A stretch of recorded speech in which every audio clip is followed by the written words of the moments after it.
नमस्कार। राज्य शिक्षा शोध एवं प्रशिक्षण परिषद बिहार पटना में आप सबों का स्वागत है। बच्चों, जैसा आपको मालूम है कि पिछले क्लास में हम लोग अध्याय 1 हमारे आसपास के पदार्थ मैटर इन आवर सराउंडिंग के बीच के पृष्ठों पर जो प्रश्न दिए हुए हैं उसको देख रहे थे, जिसमें हमने पृष्ठ संख्या 4 के पहला प्रश्न को देखा था कि निम्नलिखित में कौन कौन पदार्थ है। आज हम उस पृष्ठ के ही दूसरा प्रश्न देख रहे हैं। दूसरा प्रश्न है आपका कि निम्नलिखित परीक्षण के कारण बताएं। निम्नलिखित परीक्षण के कारण बताएं कि इसका क्या कारण है।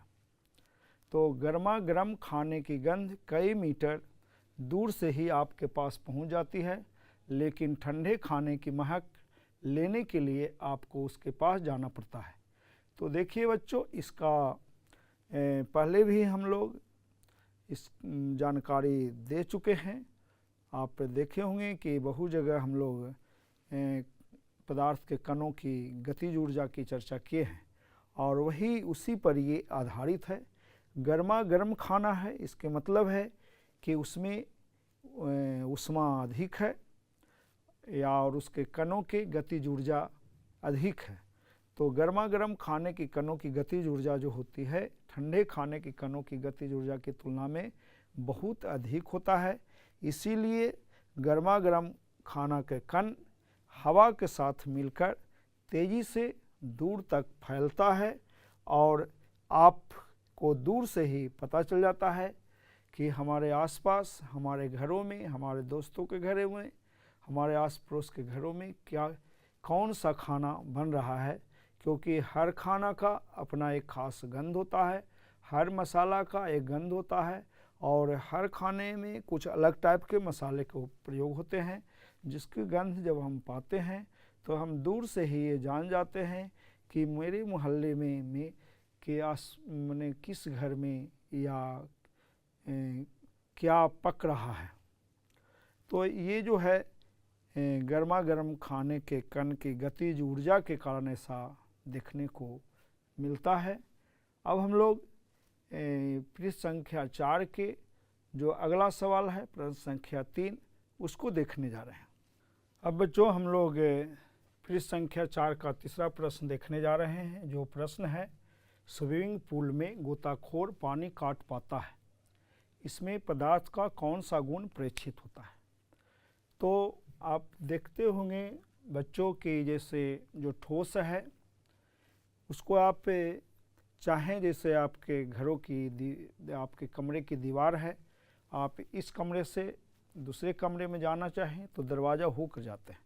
ऐसा नहीं है कि हाथ से ऐसे कर दिए और दीवार एक दूसरे अलग हो गया, बीच में स्पेस बन गया और हम एक कमरे से दूसरे कमरे में चले गए। लेकिन पानी में जब गोताखोर या कोई तैराक तैरता है तो देखिए आसानी से उसको पानी को इस तरह से हाथ से अलग करके आगे बढ़ जाता है। इससे ऐसा पता चलता है कि जो द्रव है वो द्रव के जो कण है उसके बीच जगह है और जो ठोस है उसके बीच जगह है, लेकिन नगण्य जगह है, इसीलिए उसको हम काट नहीं सकते हैं आसानी से। इसीलिए उसको काटने के लिए तेज़ धार वाला औजार की ज़रूरत होती है और उसमें काफ़ी एनर्जी लगाना पड़ता है। लेकिन कोई द्रव है तो उसको हम हाथ से इधर उधर आसानी से करते हैं, क्योंकि उसके बीच में क्या है, खाली जगह है और उसके जो कण हैं उसके बीच अट्रैक्शन बल कम है, जबकि जो ठोस होते हैं उसके कण के बीच अट्रैक्शन बल बहुत ज़्यादा होता है। और उस अट्रैक्शन बल को जब तक हम ब्रेक डाउन नहीं करेंगे, कम नहीं करेंगे, जब तक वो पार्टिकल अलग नहीं होगा। और इसीलिए ठोस के जो पार्टिकल होते हैं उसको अलग करने के लिए हम लोग काफ़ी एनर्जी या जोर से हथौड़ा या और दूसरे औजारों का उपयोग करते हैं, लेकिन पानी तेल को आसानी से हाथ से अलग इधर उधर कर सकते हैं, क्योंकि उसके बीच पर्याप्त खाली जगह होता है। गैसों के कणों के बीच और अधिक जगह होता है, इसीलिए हवा में आसानी से हम लोग अपना हाथ पैर इधर उधर कर लेते हैं, क्योंकि हवा के कण के बीच स्पेस है, इंटरमोलिकुलर स्पेस कम है, इसीलिए हम लोग इस तरह से कर लेते हैं, आसानी से कर लेते हैं। आप भी डेली हवा में जो हम लोग चलते हैं तो आसानी से अपना पैर बढ़ा लेते हैं। तो उसमें क्या कर रहे हैं, जो हवा के जो कण हैं, जो पार्टिकल है, वो हमारे पैर से, हमारे हाथ से, हमारे शरीर के अन्य अंगों से अलग हो रहा है। तो स्विमिंग पूल में गोताखोर पानी इसलिए काटता है क्योंकि पानी के जो कण हैं उसके बीच जगह है, खाली जगह है, वैकेंट स्पेस है, जिसको हम लोग इंटरमोलिकुलर स्पेस कहते हैं। बच्चों, आप इसको ठीक से समझे होंगे। अब हम आपको इस पृष्ठ संख्या का ही अगला प्रश्न, जो प्रश्न संख्या 4 है, उसको देखते हैं। बच्चों, अब हम पृष्ठ संख्या 4 का चौथा सवाल, 4th नंबर का जो क्वेश्चन है, उसको देखने जा रहे हैं। चौथा सवाल है, आप लोग से पूछ रहा है कि पदार्थ की कणों की क्या विशेषताएं होती है। पदार्थ की कणों की क्या विशेषताएं होती है, यानी प्रॉपर्टीज कहिए या कैरेक्टरिस्टिक कहिए, characteristic of particles of matter. तो पदार्थ की जो कण होता है उसकी निम्नलिखित विशेषताएं होती है। यहाँ हम लोग कुछ मुख्य विशेषताओं की चर्चा कर रहे हैं, जिसमें पहला विशेषता है पदार्थ के कणों के बीच रिक्त स्थान होता है। देखिए, पदार्थ का जो कण है, जिसको हम लोग पार्टिकल कह रहे हैं, ये पदार्थ के कण होते हैं, और ये पदार्थ के जो कण हैं, जो पदार्थ के जो पार्टिकल है, उसके बीच जो ये जगह है, यही रिक्त स्थान है, जिसको हम लोग वैकेंट स्पेस कहते हैं, खाली जगह, रिक्त स्थान है। तो पदार्थ के कण के बीच रिक्त स्थान होता है, जिसको अंग्रेजी में कह रहे हैं वैकेंट स्पेस। जैसे आप यहाँ तस्वीर में देख रहे हैं कि ये पदार्थ है पूरा, और उसके ये सब पार्टिकल है, कण है, और इस कण के बीच खाली जगह है, रिक्त स्थान है, ये वैकेंट स्पेस है। ये सब जो देख रहे हैं यहाँ, जो हम इंडिकेट कर रहे हैं, ये सब क्या है, खाली जगह है। तो पहला इसका विशेषता है कि पदार्थ के कणों के बीच रिक्त स्थान होता है। हम दूसरी जो इसकी विशेषता की चर्चा कर रहे हैं, वो है कि पदार्थ के जो कण होते हैं एक दूसरे को आकर्षित करते हैं। ऐसे केवल आकर्षित ही नहीं करते हैं, एक दूसरे को विकर्षित भी करते हैं, यानी अट्रैक्ट भी करते हैं और रिपेल भी करते हैं। लेकिन हम यहाँ कह रहे हैं कि एक दूसरे को आकर्षित करते हैं। इसमें अगर जोड़ दें कि आकर्षित एवं विकर्षित करते हैं तो भी सही होगा। जैसे देखिए, ये पदार्थ के कण हैं, अब ये एक दूसरे को आकर्षित कर रहे हैं। उसी प्रकार से यहाँ कण है, ये भी एक दूसरे को आकर्षित कर रहे हैं। ऐसा नहीं कि आकर्षित ही करते हैं, विकर्षित भी करते हैं। तो ये जो सिंबल होता है, ये आकर्षण का सिंबल होता है, आकर्षण, अट्रैक्शन। कहीं आपको इस तरह का सिंबल दिया हुआ रहेगा तो इसको कहते हैं विकर्षण, रिपल्सन।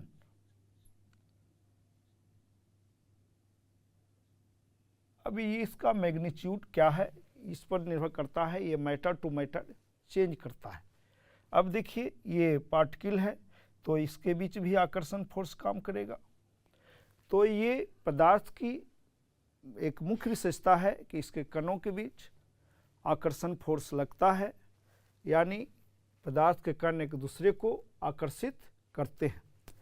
तीसरी जो विशेषता है, जो पदार्थ के जो कण होते हैं उसमें काइनेटिक ऊर्जा होता है। काइनेटिक ऊर्जा यानी गतिज ऊर्जा। गतिज ऊर्जा का सूत्र होता है हाफ mv², यानी वो कण है उसमें मास भी होगा और उसमें वेलोसिटी भी होगा।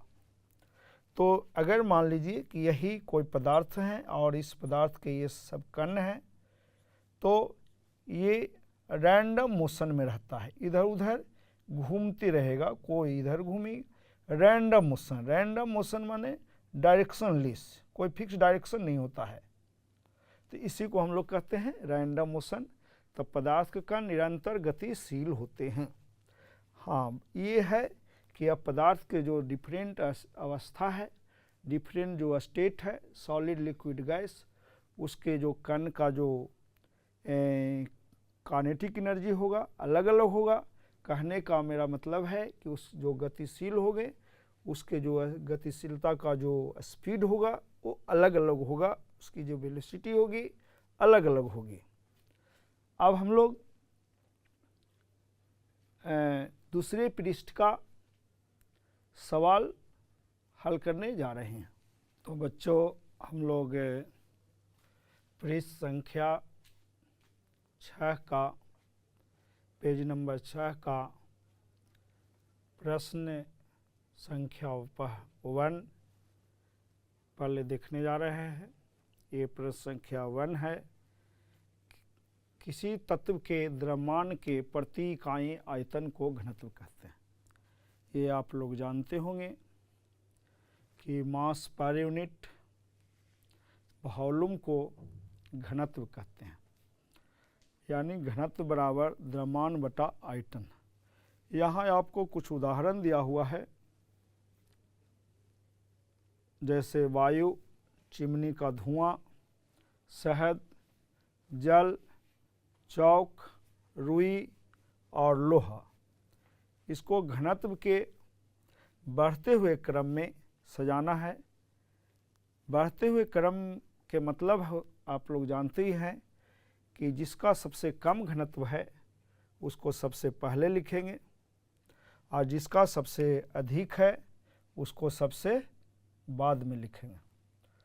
तो जिसका सबसे कम है उसको, तो समान तौर पर ऐसा देखा जाता है कि ठोस का घनत्व द्रव से अधिक होता है और द्रव का घनत्व गैस से होता है। लेकिन कुछ अपवाद भी है, जो ठोस देखने में लगता है लेकिन उसके बीच काफ़ी स्पेस होता है और उसमें हवा यानी वायु भरा होता है। जैसे आपका उदाहरण है रुई। तो कन्फ्यूजन हो जाता है कि आखिर रुई का घनत्व जल या और दूसरे जो द्रव है उससे अधिक होगा कि कम होगा। तो घनत्व का जो पैरामीटर होता है वो द्रव्यमान पर यूनिट वॉल्यूम। मान लीजिए इकाई आयतन का कितना मास है, हम प्रयोगशाला में उसको माप करके मीजर करके देख भी सकते हैं, लेकिन अगर संभव नहीं है तो थोड़ा ठोस, द्रव और गैस की मदद से भी हल किया जा सकता है। जैसे वायु जो है वो गैस है, वायु एक मिश्रण है, गैसों का मिश्रण है। तो वायु गैसों का मिश्रण है यानी गैस है, तो वायु का घनत्व कम होगा। चिमनी का जो धुआं निकलता है उसमें कुछ सॉलिड पार्टिकल्स भी होते हैं, जिसके वजह से उसका चिमनी के धुआं का घनत्व वायु के घनत्व से थोड़ा ज़्यादा होगा। उसके बाद जल और शहद आपके मन में विचार आ रहा था, लेकिन ऐसा नहीं होगा, क्योंकि रुई के जो कण होते हैं उसके बीच खाली जगह होता है, उसमें वायु भरा होता है, जिसके कारण रुई का घनत्व जल से कम होगा। और यानी वायु से अधिक होगा चिमनी का धुआं, चिमनी के धुआं से अधिक होगा रुई, रुई से अधिक होगा जल, और जल से अधिक होगा शहद, शहद से ज़्यादा होगा चौक, चौक से ज़्यादा होगा लोहा। अब इसको सबसे बड़ी बात यह है कि हम करेंगे क्या कि समान आयतन के ये सारे चीज़ ले लेंगे और उसको हम लोग तौल कर देखेंगे। तो देखेंगे कि जिसका मास ज़्यादा होगा, अगर सबका आयतन समान है, और जिसका मास ज़्यादा होगा उसका घनत्व भी ज़्यादा होगा। इससे भी आप दूर कर सकते हैं। और जनरल होता है कि ठोस का घनत्व द्रव से ज़्यादा होता है, द्रव का घनत्व गैस से ज़्यादा होता है। अब हम लोग बच्चों पृष्ठ संख्या 6 का अगला सवाल देख रहे हैं। बच्चों हम लोग पृष्ठ संख्या 6 का दूसरा सवाल देखने जा रहे हैं। इसमें 2 सवाल है, ए और बी करके। ए में है पदार्थ की विभिन्न अवस्थाओं के गुणों में होने वाले अंतर को सारणीबद्ध कीजिए। यानी कहने का मतलब है कि जो पदार्थ के जो विभिन्न अवस्था है, सॉलिड, लिक्विड एंड गैस, इसके गुण में क्या क्या अंतर है। तो हम लोग इसके जो गुण में जो अंतर है उसको एक सारणी की मदद से अध्ययन करने जा रहे हैं, ताकि आपको पढ़ने में काफ़ी सुविधा हो। तो पहला है आकृति, शेप। तो ठोस का जो शेप होता है वो निश्चित होता है। ठोस को आप कहीं भी रखिए, किसी तरह के बर्तन में रखिए, उसका एक अपना आकार होता है। कहीं किसी बर्तन के आकार से उसको लेना देना नहीं है। जबकि द्रव को जब आप भिन्न भिन्न आकृति वाले बर्तन में रखेंगे तो बर्तन के आकृति के अनुसार द्रव का आकृति चेंज होगा। जिस आकृति के बर्तन में आप रखेंगे द्रव का आकृति भी वैसा होगा। गैस का भी द्रव के जैसा ही होता है। गैस भी उस बर्तन की आकृति को एक्वायर कर लेता है जिस बर्तन में वो रखा जाता है। यानी acquire the shape of the vessel in which kept it. करने का मतलब है कि उस बर्तन के शेप को ले लेता है जिस बर्तन में गैस को रखा गया है। ये द्रव और गैस दोनों का है। अब हम इसके दूसरे प्रॉपर्टीज़ को भी देख रहे हैं। इसके बहुत सारे प्रॉपर्टीज़ हैं, उन सब प्रॉपर्टी को ये सारणी की मदद से हम देख ले रहे हैं। तो बच्चों हम लोग ये पदार्थ की जो विभिन्न अवस्थाएं हैं उसके गुणों के बीच अंतर देख रहे हैं, जिसमें दूसरा जो गुण है आयतन। तो ठोस का आयतन निश्चित होता है, कहीं भी रखिए उसका आयतन घटता बढ़ता नहीं है। द्रव का भी आयतन निश्चित होता है, कहीं भी रखिए किसी तरह का बर्तन में, इसका आयतन घटता बढ़ता नहीं है। लेकिन गैस का जो आयतन होता है उस बर्तन के आयतन के बराबर होता है जिस बर्तन में आपने गैस को रखा है। क्योंकि गैस का एक टेंडेंसी होता है कि वो जितने भी स्पेस उपलब्ध है वो पूरे स्पेस को घेर लेता है। इसीलिए अगर आप गैस का आयतन बतलाना है और सवाल में दिया हुआ है कि एक गैस है जो 5 लीटर के फ्लास्क में रखा हुआ है, तो आप आसानी से बता देंगे कि वो गैस का आयतन 5 लीटर है। अगर उसी गैस को मान लीजिए 11 लीटर सिलेंडर में कन्वर्ट किया जाता है, तो अब उसका जो आयतन होगा 11 लीटर यानी 11 लीटर हो जाएगा। यानी करने का मतलब है कि बर्तन का जितना आयतन होगा उस गैस का आयतन उतना होगा। यानी बर्तन के आयतन के बराबर गैस का आयतन होता है। इसलिए कहा जाता है कि गैस का आयतन निश्चित नहीं, अनिश्चित, इनडेफिनिट होता है। जो अगला जो गुण है वो है इंटरमोलिकुलर स्पेस, अंतर आणविक जगह, रिक्त जगह, वैकेंट स्पेस, जिसको आप कहते हैं खाली जगह। जो पार्टिकल है, जो पदार्थ की विभिन्न अवस्था सॉलिड, लिक्विड, गैस है, उसके जो पार्टिकल है उसके बीच स्पेस। तो ठोस के पार्टिकल्स एक दूसरे के बहुत ही क्लोज होते हैं और उसके बीच खाली जगह जो होता है वो नगण्य होता है, जबकि लिक्विड में थोड़ा होता है और गैस में बहुत ज़्यादा होता है। और वह खाली जगह के कारण ही देखिए हम लोग हवा में चलते हैं तो अपने हाथ पैर को इस तरह से फेंकते रहते हैं, पानी में भी इधर उधर कर लेते हैं, जबकि ठोस में नहीं करते हैं। क्योंकि जहाँ खाली जगह होगा वहाँ ही आप इधर उधर उसके पार्टिकल को कर सकते हैं। और गैस के पार्टिकल के कण के बीच ज़्यादा जगह है, इसीलिए गैसों को बहुत ज़्यादा दबाया जा सकता है, कंप्रेस किया जा सकता है। जबकि ठोस को आप न के बराबर दबाते हैं या कहिए कि नहीं दबाते हैं, और लिक्विड को भी नहीं दबाते हैं या कहिए बहुत नाम मात्र दबा सकते हैं। अगला जो आपका गुण है वो है इंटरमोलिकुलर फोर्स, आकर्षण बल। जो ठोस, लिक्विड और गैस के पार्टिकल है उसके कणों के बीच जो अट्रैक्शन फोर्स लग रहा है, ऐसे वहाँ दोनों तरह का फोर्स लगता है, अट्रैक्शन भी रिपल्सन भी। हम यहाँ बात कर रहे हैं अट्रैक्शन फोर्स का, इसको कह सकते हैं इंटरमोलिकुलर फोर्स ऑफ अट्रैक्शन।